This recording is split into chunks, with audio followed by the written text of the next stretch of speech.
How do I bear fruit in my season? The first way to bear fruit in a season is abiding in Christ. Abide in who? In John chapter 15 verse 5. John chapter 15 verse 5, Jesus reveals to us what makes fruitfulness possible. He says, I am the vine. He is the main trunk. The way, the one that distributes fruits. He says, I am the vine, ye are the branches. He that abides in me and I in him, the same brings forth much fruit. For without me, ye can do nothing. You may think you are able to do certain things, but there are things that pertain to your destiny cannot be done without Christ. There are things you cannot handle.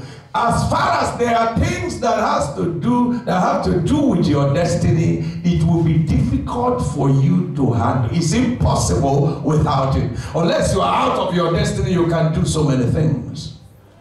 But concerning the original purpose he deposited inside you, you need him to bring it out to fruition.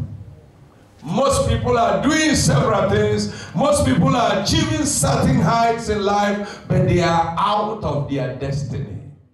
You must soak yourself in Christ. Verse 7 of that same scripture, John 15 verse 7, it says, and if you abide in me and the words of Christ abide in you, you will do what? You will ask anything and it shall be done unto you.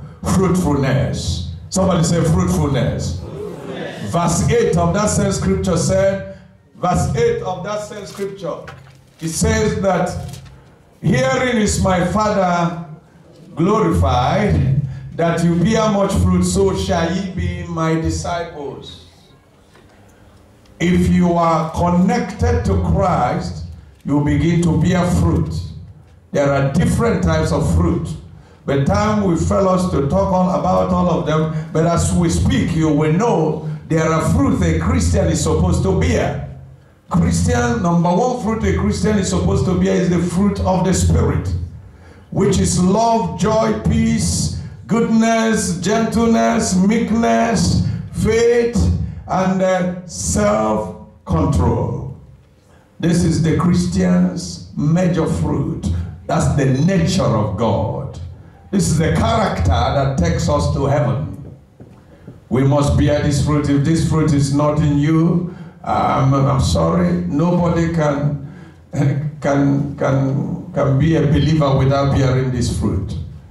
Then there's also this fruit Jesus is talking about. He's talking about the fruit of soul winning. Look at verse 16 of John 15. A believer who is fruitful, who is not barren of souls, will always move the hand of God anywhere he or she wants.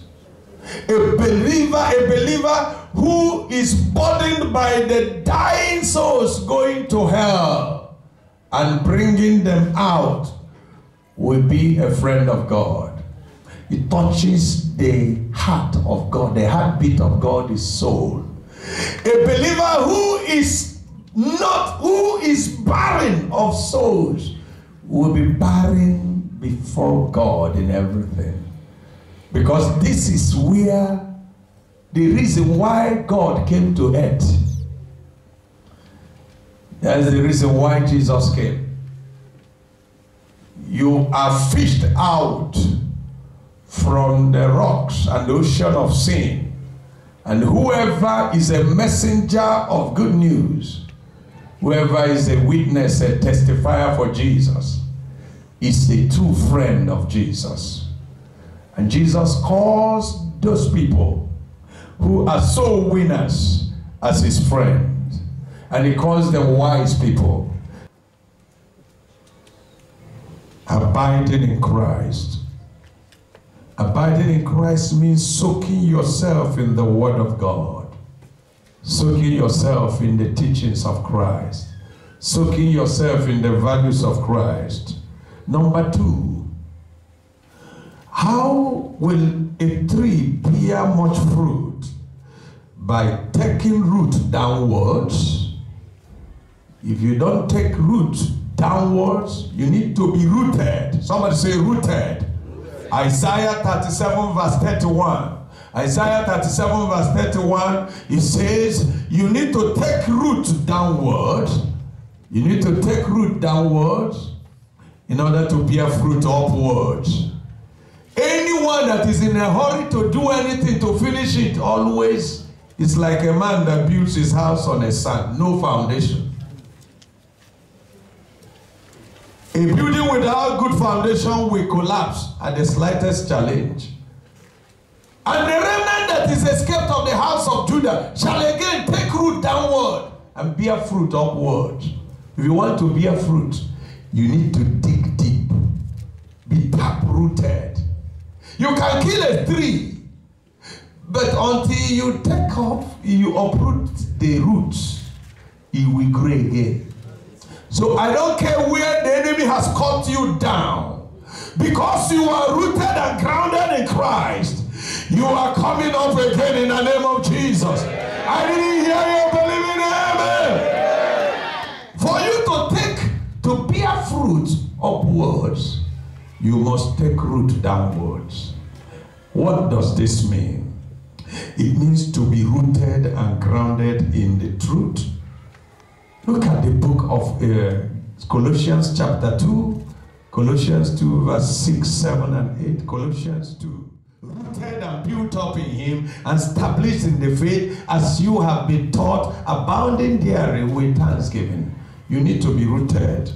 To be rooted means to be totally established, unshakable, immovable. Be planted. A tree planted by the riverside. The riverside, there's no river anywhere that can compare with Jesus as the river of life. I'm telling you the truth. It's time for you to be fully connected.